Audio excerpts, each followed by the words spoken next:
Welcome to ETV prime. Chandrababu Naidu గారికి ఎప్పుడు కూడా ఆయన ఎంప్లాయీస్ ఫ్రెండ్లీ సీఎం అనేటువంటి ఆయనకు ఒక నేమ్ ఉంటుంది. ఎందుకంటే కూడా ఆయన ఎంప్లాయీస్ని ప్రసన్నం చేసుకోవడానికి ఎప్పుడు కూడా ఆహ్, ఎప్పుడూ ముందుంటారు.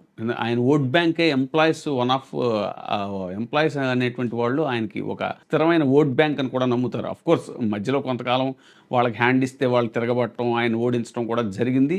ఎంప్లాయీసే స్వయంగా ఇది మన ఉద్యోగ సంఘాల నేతలు కూడా చెప్పారు. మేము చంద్రబాబు నాయుడు గారిని ఓడించాము, మమ్మల్ని పట్టించుకోలేదు కాబట్టని వాళ్ళు పలు సందర్భాల్లో చెప్పిన ఇవి ఉన్నాయి. అయితే మొన్న మళ్ళీ జగన్మోహన్ రెడ్డి గారిని ఎంప్లాయీస్‌కి విలన్‌గా చిత్రీకరించడంలో చంద్రబాబు నాయుడు గారు సూపర్ సక్సెస్ అయ్యారు. సూపర్ 6 మాటేమో గానీ, ఈ సూపర్ సక్సెస్ ఎక్కడయ్యారంటే ఎంప్లాయీస్ ఉద్యోగుల విషయంలో కి జగన్మోహన్ రెడ్డి పట్ల ఉద్యోగుల్లో ఒక వ్యతిరేకతను క్రియేట్ చేయడంలో మాత్రం ఆయన సూపర్ సక్సెస్ అయ్యారు.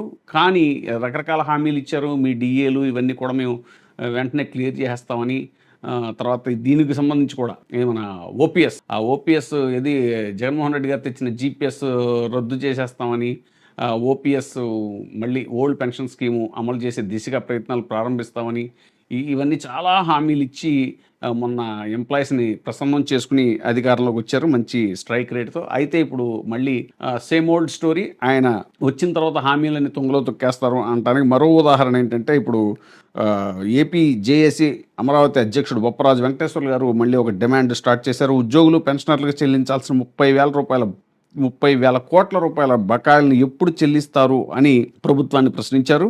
విజయవాడ రెవెన్యూ భవన్లో ఆదివారం జరిగిన జేఏసీ రాష్ట్ర సమన్వయ కమిటీ సమావేశంలో రాష్ట్ర ప్రభుత్వం బకాయిలు చెల్లించకపోవడం వల్ల రిటైర్ అయిన తర్వాత గ్రాట్యుటీ, తర్వాత లీవ్ ఎన్కాష్మెంట్ మొత్తాలు తీసుకోకుండానే చాలామంది మరణిస్తున్నారు అంటూ ఆయన ధ్వజమెత్తారు. ఉద్యోగులు, పెన్షనర్లు ఎదుర్కొంటున్న ఆర్థికేతర సమస్యలు కూడా చాలా దారుణంగా ఉన్నాయని, ప్రభుత్వం వెంటనే చర్యలు తీసుకోవాలని బొప్పరాజు వెంకటేశ్వర్లు ప్రభుత్వాన్ని డిమాండ్ చేశారు.